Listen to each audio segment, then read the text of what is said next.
Hello everyone and welcome to my channel. आज की इस वीडियो में जानेंगे हम कॉन्स्टिट्यूशन के बारे में कि कॉन्स्टिट्यूशन क्या है, इसका काम क्या करता है और हमें ज़रूरत क्या है कॉन्स्टिट्यूशन की।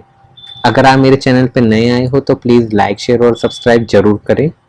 तो चलिए आगे देखते हैं what constitution really do. Constitution क्या करता है। पहला है constitution is the source of all power of executive जिसे बोलते हैं, लेजिस्लेचर और जुडिशरी। कॉन्स्टिट्यूशन में इन तीनों के बारे में दिया गया है और ये तीनों चीज़ कॉन्स्टिट्यूशन के अंदर आती हैं। एग्जेक्टिव जो होता है उसका काम होता है जो भी लॉ बना है उसे अपनी असेंट देना। लेजिस्लेचर का काम होता है लॉ बनाना। जुडिशरी का काम होता है जो लॉ बनाया गया है वो क्या संविधान के अंदर है, कॉन्स्टिट्यूशन के अंदर है, या फिर कोई भी जो लॉ बनाया है वो अल्ट्रा वायरस से कॉन्स्टिट्यूशन के किसी राइट को इन्फ्रिंज कर रहे हैं। और कॉन्स्टिट्यूशन में सेक्शन नहीं होते, उसमें आर्टिकल्स होते हैं। और आर्टिकल कितने से हैं? आर्टिकल 1 से 395 तक हैं। 395 तक हैं। सेकेंड पॉइंट देख लेते हैं हम। Constitution is the supreme law of the country. जो कॉन्स्टिट्यूशन होता है वो सुप्रीम लॉ ऑफ कंट्री होता है। ये सबसे बड़ा लॉ होता है, इससे बड़ा लॉ कोई हो ही नहीं सकता। जितनी भी चीज़ है वो कॉन्स्टिट्यूशन के अकॉर्डिंग ही चलती है। अगर कोई चीज़ कॉन्स्टिट्यूशन के अगेंस्ट है तो वो चीज़ ऑटोमेटिकली ही डिसॉल्व हो जाएगी, वो नहीं चलेगी और वो कानून नहीं बनेगा। कभी कभार लेजिस्लेचर ऐसे काम करता है जो चीज़ कॉन्स्टिट्यूशन के अगेंस्ट है तो क्या करता है, जुडिशरी जो होता है वो स्ट्रक डाउन कर देता है ताकि वो लॉ जो भी कॉन्स्टिट्यूशन के अगेंस्ट है वो चीज़ ना हो, ताकि डेमोक्रेसी बनी रहे। फिर थर्ड पॉइंट है all institution function under the control of the constitution. जितने भी इंस्टीट्यूशन फंक्शन है, चाहे आप ले लीजिए controller and auditor general, president हो गया, प्राइम मिनिस्टर हो गया, जुडिशरी हो गया, चीफ जस्टिस ऑफ इंडिया हो गया, फाइनेंशियल कमीशन हो गया, इलेक्शन कमीशन हो गया, जितने भी इंस्टीट्यूशन है A to Z, ये सब किसके अंडर कंट्रोल करते हैं? कॉन्स्टिट्यूशन के अंडर ही कंट्रोल करेंगे, कभी उसके बाहर जा ही नहीं सकते। Next point, it always outcome of historical development. जो कॉन्स्टिट्यूशन होता है वो हमेशा हिस्टोरिकल डेवलपमेंट से ही आता है कि हिस्ट्री में कुछ ऐसी चीज़ हुई तभी हमें फंडामेंटल राइट्स की ज़रूरत पड़ी कि नहीं, सबको फंडामेंटल राइट्स होने चाहिए। कुछ कंट्री में फंडामेंटल राइट डिफाइन भी नहीं है क्योंकि उन्हें पता है ये तो पर से एग्जिस्ट करते ही हैं, कि जैसे राइट टू लिव, ये सब वो सब। इंडिया में क्या है, हर चीज़ डिफाइन करी गई है।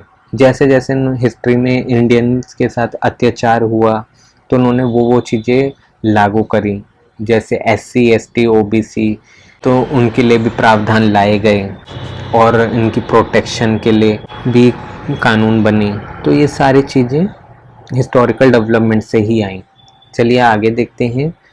Constitution can not be created in a day, it takes time. जो कॉन्स्टिट्यूशन है ये एक दिन में नहीं बन जाता, इसे बनने में बहुत टाइम लगता है और बहुत ही सोच समझ के बनाया जाता है। ये नहीं कि इन्होंने एकदम से बना दिया हो और फिर बाद में याद आया हो। अब ये होता है कि जैसे जैसे सोसाइटी चेंज होती है तो कॉन्स्टिट्यूशन में धीरे धीरे चेंजेस आ जाते हैं जैसी सोसाइटी चेंज होती है। अब ये कुछ नोट्स हैं, कुछ 5-6, तो ये बहुत इम्पॉर्टेंट है, इसमें बहुत ही बच्चों को कन्फ्यूजन हो जाती है। तो हम ये देख लेते हैं। पहला पॉइंट जो है, time taken to draft constitution of India is, constitution of India को बनने में कम से कम 2 साल 11 मंथ और 18 दिन लग गए थे। हमें ये याद रखना है अगर हम लॉ स्टूडेंट हैं या फिर जुडिशरी की तैयारी कर रही हैं कि 2 ईयर 11 मंथ एंड 18 डेज लगे थे कॉन्स्टिट्यूशन को ड्राफ्ट करने के लिए। जो उसका खांचा बनाया था उसमें इतना टाइम लग गया था। सेकंड जो है पॉइंट है, फर्स्ट मीटिंग कब हुई थी? वो हुई थी 9 दिसंबर 1946 को।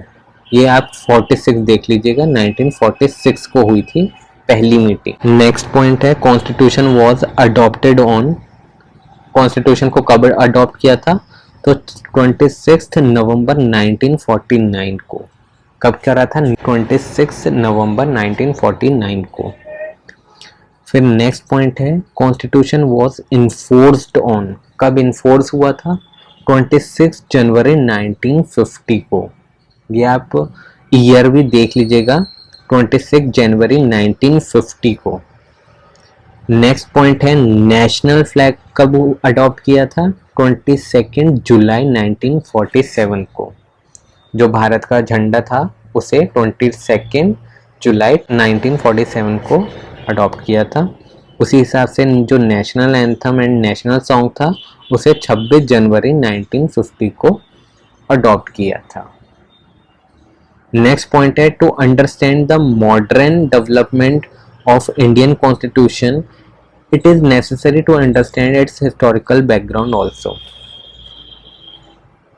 आपने जैसे देखा कि जितने भी मॉडर्न डेवलपमेंट हुए इंडियन कॉन्स्टिट्यूशन को, उसको जानने के लिए हमें यार ज़रूरी है कि हम हिस्टोरिकल बैकग्राउंड भी देखें इंडियन कॉन्स्टिट्यूशन का, जो कि स्टार्ट हो गया था 1600 जब ईस्ट इंडिया कंपनी इंडिया में आई थी, जो कि ब्रिटिश कंपनी थी। आई होप आपको ये वीडियो बहुत अच्छा लगा होगा।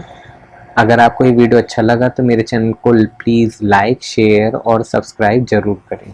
Thank you for watching my video.